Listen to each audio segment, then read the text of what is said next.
The Brothers Grimm Fairy Tales. Jorinda and Jorindel. There was once an old castle, that stood in the middle of a deep gloomy wood, and in the castle lived an old fairy. Now this fairy could take any shape she pleased. All the day long she flew about in the form of an owl, or crept about the country like a cat, but at night she always became an old woman again. When any young man came within 100 paces of her castle, he became quite fixed, and could not move a step till she came and set him free, which she would not do till he had given her his word never to come there again. But when any pretty maiden came within that space she was changed into a bird, and the fairy put her into a cage, and hung her up in a chamber in the castle. There were 700 of these cages hanging in the castle, and all with beautiful birds in them. Now there was once a maiden whose name was Jorinda. She was prettier than all the pretty girls that ever were seen before,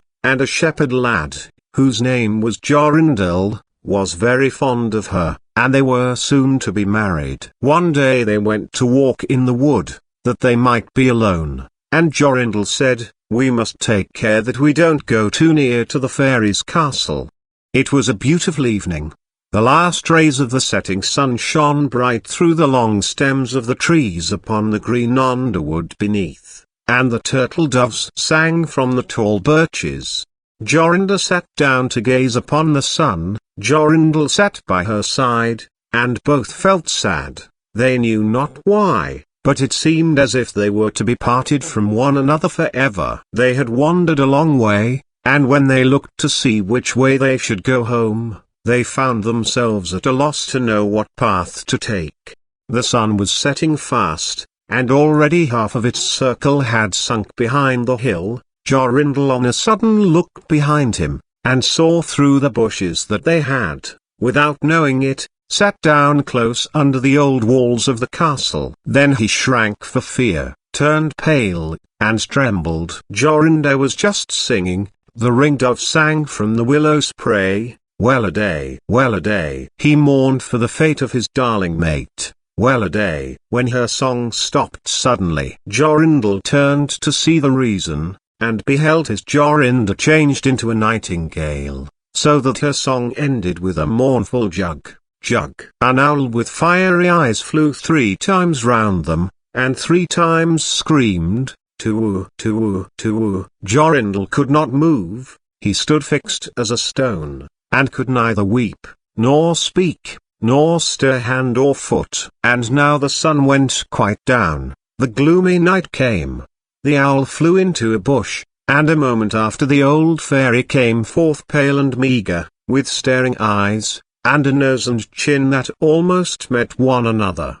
She mumbled something to herself, seized the nightingale, and went away with it in her hand. Poor Jorindel saw the nightingale was gone, but what could he do? He could not speak.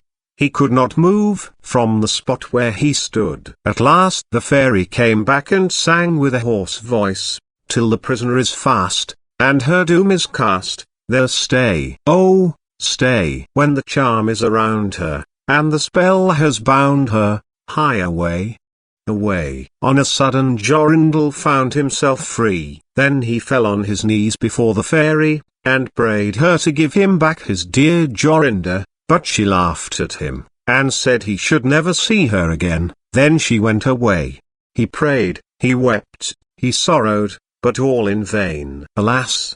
he said, "what will become of me?" He could not go back to his own home, so he went to a strange village, and employed himself in keeping sheep. Many a time did he walk round and round as near to the hated castle as he dared go, but all in vain. He heard or saw nothing of Jorinda. At last he dreamt one night that he found a beautiful purple flower, and that in the middle of it lay a costly pearl, and he dreamt that he plucked the flower, and went with it in his hand into the castle, and that everything he touched with it was disenchanted, and that there he found his Jorinda again.